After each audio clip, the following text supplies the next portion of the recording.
लाई जा रही हैं सूत्र के हवाले से। यह सूत्र कोई और नहीं, हमारे विरोधी हैं।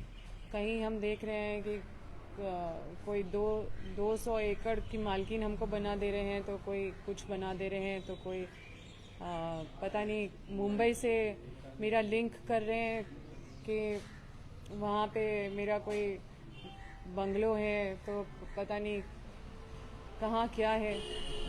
तो मैं ये प्रेस आप लोग के समक्ष इसलिए आई हूँ क्योंकि ये अफवाहों का बाज़ार, देखिए मानसिक रूप से प्रताड़ना तो कई चीज़ों से हो ही रहा है, और ये जो अफवाहों का बाज़ार है उससे और भी मानसिक प्रताड़ना हो रही है। इसलिए वैसे मीडिया बंधु से हम अनुरोध करना चाहते हैं कि जो सूत्र के हवाले से जो खबर दे रहे हैं, ये सूत्र हमारे विरोधी हैं, उसके हवाले से जो अफवाहें फैलाई जा रही है, ये नहीं होना चाहिए। इससे मानसिक प्रताड़ना होता है। और मैं आप सभी को स्पष्ट करना चाहती हूँ कि मेरे नाम से सिर्फ एक मेरा गाड़ी है जो विधानसभा से फिनांस्ड है, जिसका टाइम टू टाइम मेरे सैलरी से कटता रहता है पैसा। तो ये चीज़ है। और पृथ्वी में मेरा कोई भी चीज़ कहीं भी मिल गया, ये मतलब मैं गारंटी से बता सकती हूँ कि मेरा उसके सिवा कहीं भी पृथ्वी में कहीं कोई 1 इंच कोई चीज़ और नहीं है, सिर्फ मेरे गाड़ी के सिवा। ये है जो जब्ती करके जो ईडी ले गए हैं, वो एक डिस्क्रिप्शन बना के हमें रिसीव करा है। इसको आप पढ़ सकते हैं। कई लोग कितना है संख्या? मेरे पास से, मेरे घर से, मेरे कहीं से भी कहीं भी कोई नगद बरामद नहीं हुआ है। कुछ पैसा था मेरा 1300-1400, उसको छोड़ दिए, वो लोग नहीं लेके गए। कुछ डॉक्यूमेंट्स लेके गए हैं, आप लोग देख लीजिए ऑफिस जाके, और वहाँ पे भी कहीं पे भी जाके ऑफिस जाके देख लीजिए। अब ईडी एक केंद्र एजेंसी है, वो अपना जांच कर रही है। उनके जांच में हर संभव हम लोग उनको कोऑपरेट करने के लिए तैयार हैं। कोऑपरेट करेंगे, हम लोग न्याय का सहारा लेंगे, कानून का सहारा लेंगे, और हम लोग कानून के पालक हैं। हमारे ऑफिस से भी जितना मैं जनता से जुड़ा हुआ जितना भी फाइल था, जिससे मैं जनता से कनेक्ट करती थी, वो सारा फाइल ले गए। ऑफिस में जितने भी आवेदन थे लोगों के, जितने भी आवेदन पे जो अपडेटेड रहता था कि कहाँ क्या हुआ है, या कहाँ क्या होना है, या किसका क्या समस्या है, किसका कितना सारा राहत मेडिकल इश्यूज को लेके हम लोग जो लेटर लिखे थे, जो भी बहुत सारे ऐसा चीज़ था जो ले गए। खैर वो जो ले गए हैं, मुंबई तक मेरी बहन तक भी पहुंचने का कोशिश किया गया। अब उसे वहाँ से रेंट से निकालने का वहाँ पे बोला जा रहा है, आप छोड़ दो ये जगह। वो तो वहाँ पे रेंट में पीजी में रहती है, ग्रेजुएशन कर रही है, अपना पढ़ाई कर रही है, साथ में अपना कुछ स्टार्टअप देख रही है, और बहुत छोटी है, मेरे से 6-7 साल की छोटी है।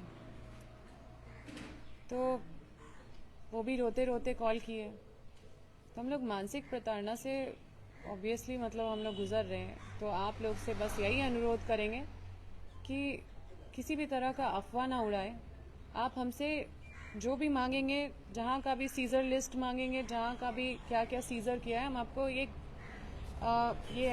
एविडेंट है, ये एविडेंस है, ये डॉक्यूमेंट हम शेयर करने के लिए तैयार हैं। इसका आप लोग पढ़ के आप लोग देख सकते हैं। लेकिन इसके अलावा हमारे घर से ना ही कोई वैसी संदिग्ध चीज़ कोई मिली है, ना ही कोई वैसा कोई कैश बरामद हुआ है। अफवाह ये भी उड़ाया जा रहा है कि सीईओ के साथ मेरा रिश्ता, जबकि हमने और मेरे पिताजी ने ये जो ज़मीन का जो ज़मीन विवाद वाला मामला में जो मुझे आप लोग कई लोग हाईलाइट किए थे कि ज़मीन हड़पने का मामला, उसमें ये सीईओ ने ही हम लोगों को फंसाने का काम किया एसडीओ के बोलने पे। और इस पे जब हम लोग सख्त हुए कि कहाँ पे हम लोग का इन्वॉल्वमेंट है, तब जाके ये लोग बैक फुट में आए। और आप लोग खुद जानते हैं कि एसडीओ इस जिला में किस तरह से काम कर रहे थे।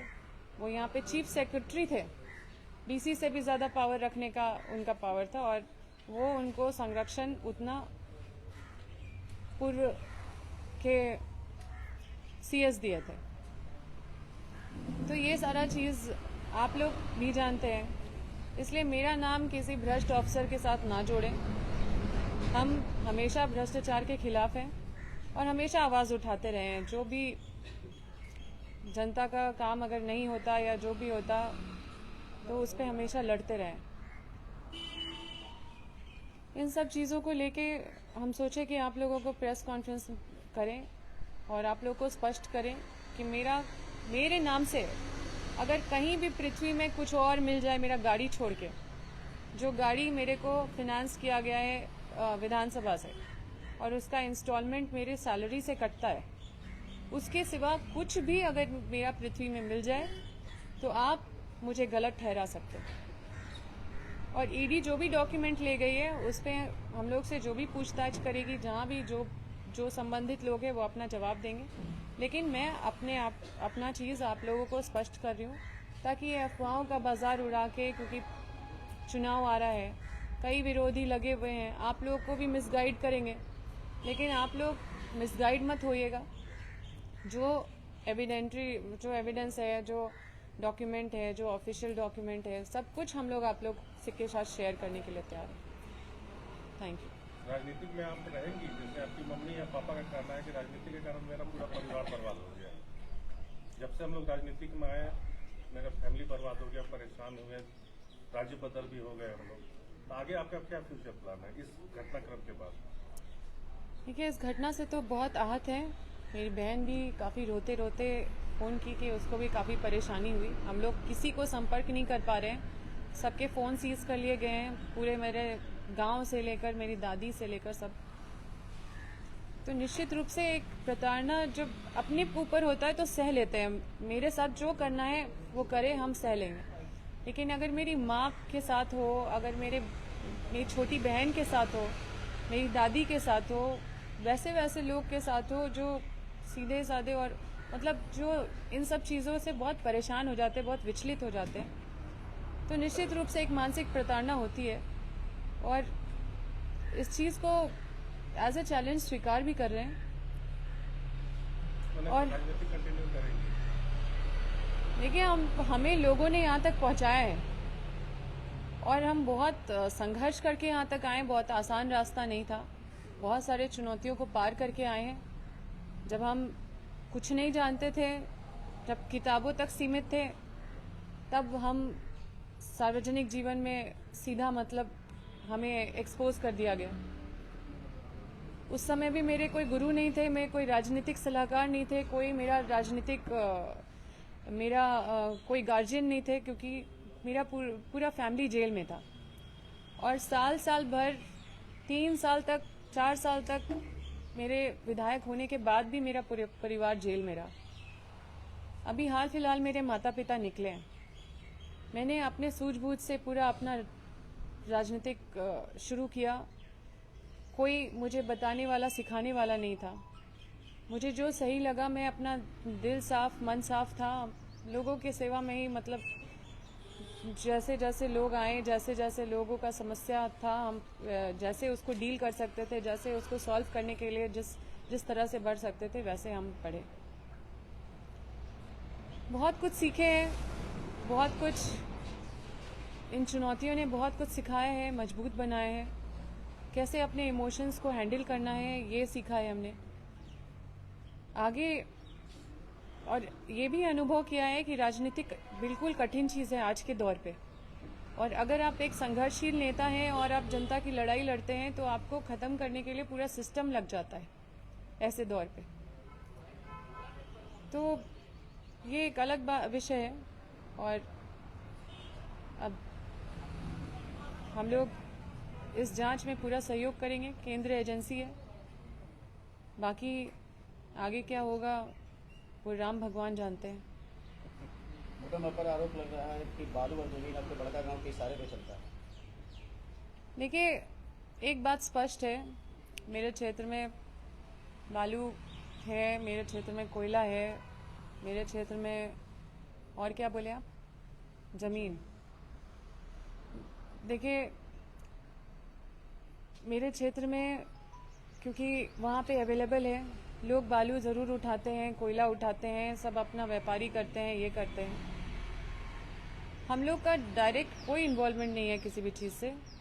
भले हमारा जैसे लोग अगर साइकिल से पकड़े जाते हैं, कहीं कोयला लेके जाते हैं या मोटरसाइकिल से पकड़े जाते हैं, तो हमें ज़रूर फ़ोन करते हैं या हमारा नाम ले लेते हैं कि हम लोग विधायक जी का आदमी है। तो हम लोग संरक्षण देने का काम करते हैं वैसे गरीब लोग को, क्योंकि हम लोग किसी का कंप्लेन नहीं करते हैं। ये आरोप ज़रूर लगता है कि मतलब वहाँ पे ये हो रहा है, वो हो रहा है, लेकिन जो बड़े बड़े उद्योगपति लोग हैं, जो बड़ी मछली है, उसके खिलाफ ज़रूर आवाज़ उठाते हैं। जो छोटी छोटी मछली है वो मुझे लगता है कि उनका अधिकार है क्षेत्र में, क्योंकि क्षेत्र है उनका, उनके घर में अगर कोयला हो रहा है तो उनका अधिकार है कि वो बगल से जलावन उठा के ले जा सकते हैं। तो इन सब चीज़ों पे हम किसी का पेट पे लात मारने का काम नहीं करते हैं। और इस वजह से भी क्योंकि काफ़ी लोग का रोजी रोटी इसी सब चीज़ से जुड़ा हुआ है, तो लोग को कुछ बोलना रहता है तो हमारा नाम ले लेते हैं उस चीज़ में। लेकिन आप किसी से भी जाके बड़का गांव में पूछिए कि क्या वो अगर साइकिल से, मोटरसाइकिल से या किसी भी चीज़ से अगर वो कोयला या कुछ भी अपना रोजी रोटी के लिए कर रहे, रोज़मर्रा जीवन को चलाने के लिए कर रहे हैं, तो क्या अम्बा प्रसाद उस पर कहीं पे भी उनसे उनका एक भी रुपया या एक भी चीज़, हम आज तक कोई भी बता दे कि अम्बा प्रसाद किसी से 1 रुपया लिया। ये बड़ी मछलियाँ कौन है जिनके खिलाफ आप आवाज उठा रही हैं? ये बड़ी मछलियाँ कंपनी है। NTPC। हाँ, ये बड़ी मछलियाँ कंपनी है।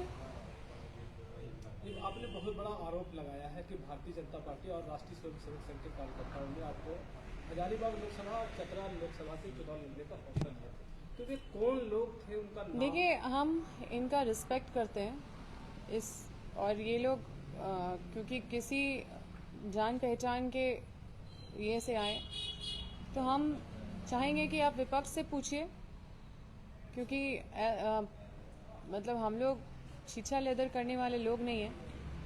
उनसे पूछिए कि क्या कोई विपक्ष के लोग, मतलब क्या कोई कांग्रेस के या दूसरे अन्य पार्टी के लोग जब उस पार्टी में जाते हैं तो क्या मुंह उठा के चले जाते हैं और टिकट ले लेते हैं, टिकट भी मिल जाता है, उनका मंत्री भी बना दिया जाता है और मुख्यमंत्री भी बना दिया जाता है।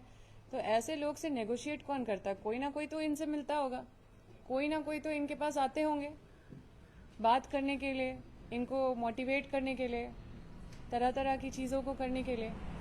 तो ये तो अपने से मुंह उठा के तो नहीं चले जाएंगे। और इतने 100 से ज़्यादा लोग जो अन्य पार्टी से, कांग्रेस पार्टी से, अन्य पार्टी से जो उस ओर गए हैं और सीधा उनको टिकट मिला है, सीधा वो मंत्री, मुख्यमंत्री जो भी बने हैं, ये यूं ही नहीं बन जाते हैं। ये आप लोग भी उतने भोले नहीं हैं। तो ask them to expose those people, उन लोगों को सामने करिए, ये वही लोग में से है। आज का पेपर में जो आया है, Aditya That's what I'm telling. That people from Congress or people from the other parties also, if you see them joining that party and straight away joining and taking ticket and becoming minister and chief minister or whatever they get, whatever offer they get there, it is not just that people, straight away go and they get the ticket. There is some person who motivate them, who convince them, who apply all the tricks to bring them there. Who are those people? Till now, more than 100 people, more than so many, more than 100 people have gone from Congress party to that party. Is it that if we, with our head high, we get into that party and our ticket is kept there and we'll take the ticket, we'll become minister? Is it like that? Then there is somebody to negotiate. Who are those people who negotiate? Ask them. You are, Ask them to that expose means them. You mean They are among BJP them should only. Find out such person. You tell them to expose those people. Okay, okay. They are among them only. There are no other person out of them. They are among that group only. कुछ दिन पहले आपकी मुलाकात यशवंत सिन्हा से हुई थी। तस्वीरें भी राष्ट्रीय स्तर पर चर्चित हुई वो तस्वीर। उस तस्वीर का और ईडी की कार्रवाई का कोई आपसी कनेक्शन? देखिए ये मैं नहीं बता सकती हूँ, ये राम भगवान से यशवंत सिन्हा जो है वो खुलकर के राम भगवान ही जानते हैं। यशवंत सिन्हा खुलकर के केंद्र का विरोध कर रहे हैं, चाहे वो मोदी। देखिए यशवंत सिन्हा जी बहुत ही तजुर्बेदार व्यक्ति हमको लगते हैं, क्योंकि महागठबंधन का नींव उन्होंने ही रखा है। शरद पवार के साथ उनकी बैठक हुई और हमेशा उन्होंने संविधान बचाने की बात हमेशा करते रहे हैं। लोकतंत्र खतरे में ना पड़े उसके लिए काफ़ी सारे चीज़ों को बोल के पूरे देश भर में वो अपना भ्रमण करते रहे हैं। उनके पुत्र इस पार्टी में होने के बाद भी वो परवाह नहीं की और लगातार वो एक आइडियोलॉजी के खिलाफ हमेशा रहे, जो देश हित के लिए उनके हिसाब से जो सही नहीं था। और वो काफ़ी तजुर्बेदार है, काफ़ी एक्सपीरियंस्ड है, उनका बहुत लंबा सफ़र रहा है राजनीति में। तो एक मतलब एक ही विचारधारा जो है वो तो हमेशा बोलते रहे हैं कि अपने पुत्र का भी विरोध किया है उसने कि उसने गलत रास्ता चुन लिया है, गलत जगह जा रहे हैं वो। उन्होंने कई इशारे में भी बात किया है। तो हमारा उनके पास जाने का बस यही था कि एक गार्जियन के तौर पे, एक अभिभावक के तौर पे हम उनको देखते हैं, तो हम उनसे एक औपचारिक मुलाकात करने गए थे। राजनीतिक सवाल, भाजपा ने चुनाव के लिए उम्मीदवारों की करीब हर लिस्ट जारी कर दी, लेकिन कांग्रेस जो है, जो आपकी पार्टी है, अभी तक ये तय नहीं कर पाई है कि हजारीबाग में कौन प्रत्याशी होगा, चतरा में कौन प्रत्याशी होगा, झारखंड में कौन किसी सीट पे लड़ेंगे।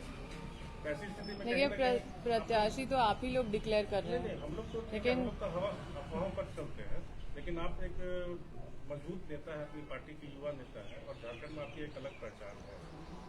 तो ऐसी स्थिति में कांग्रेस जो डिले कर रही है, क्या उसका खामियाजा आपकी पार्टी का? कोई खामियाजा नहीं है, अभी भी बहुत सारा टिकट, बहुत सारा कॉन्स्टिट्यूएंसी का टिकट बीजेपी भी नहीं घोषित की है।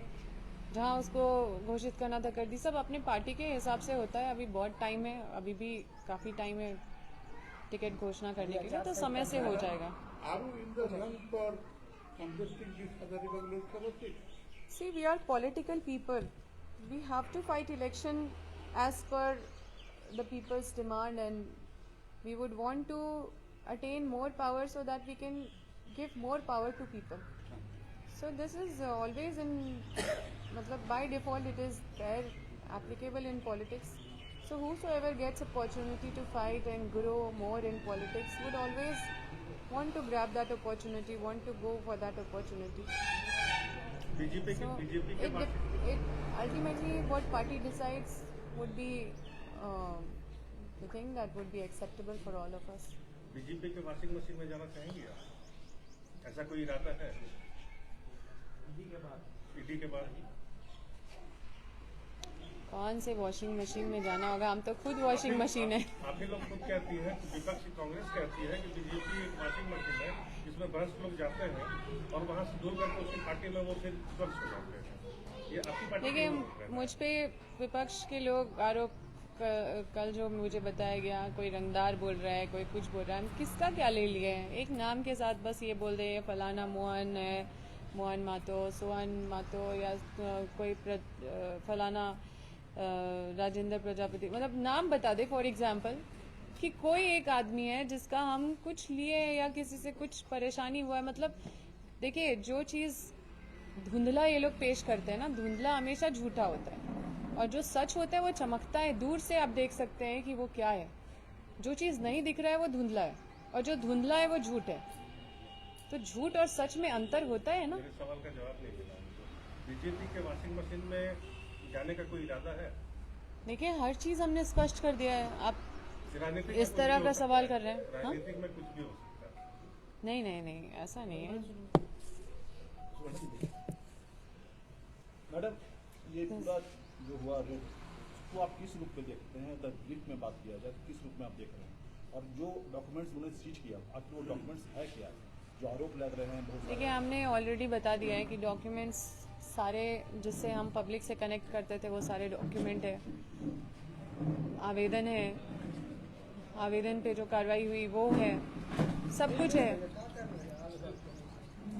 और उसके बाद केसेस से रिलेटेड जितने भी डॉक्यूमेंट है जो मेरे फैमिली के ऊपर अलग अलग केसेस हुए थे वो सारा डॉक्यूमेंट है, हमारे सबके फ़ोन है, और जो उनको ऑफिस से उठाना था सब डॉक्यूमेंट है। मतलब जितने भी डॉक्यूमेंट है उसका जवाब जब मांगा जाएगा तो दिया जाएगा। फाइनेंशियल डॉक्यूमेंट्स है या फिर ऑफिशियल डॉक्यूमेंट्स? सब ऑफिशियल डॉक्यूमेंट है। फाइनेंस का वाहन इसमें या कोई सब- इलेक्ट्रॉनिक डिवाइस ऐसा कुछ बोला जा रहा है? इलेक्ट्रॉनिक डिवाइस तो मोबाइल। मोबाइल तो बीजेपी के किन नेता के द्वारा आपको टिकट दिए जाने की बात कही जा रही है? देखिए, उन लोग से पूछिए ना कि ऐसे ही मुंह उठा के तो नहीं चले जाते सब पार्टी चेंज करके। वहाँ पे कोई ना कोई तो आके नेगोशिएट करते ही है, कोई ना ऐसे ही टिकट मिल जाता है, ऐसे ही मंत्री बन जाते हैं, ऐसे ही मुख्यमंत्री तो नहीं बन जाते सब।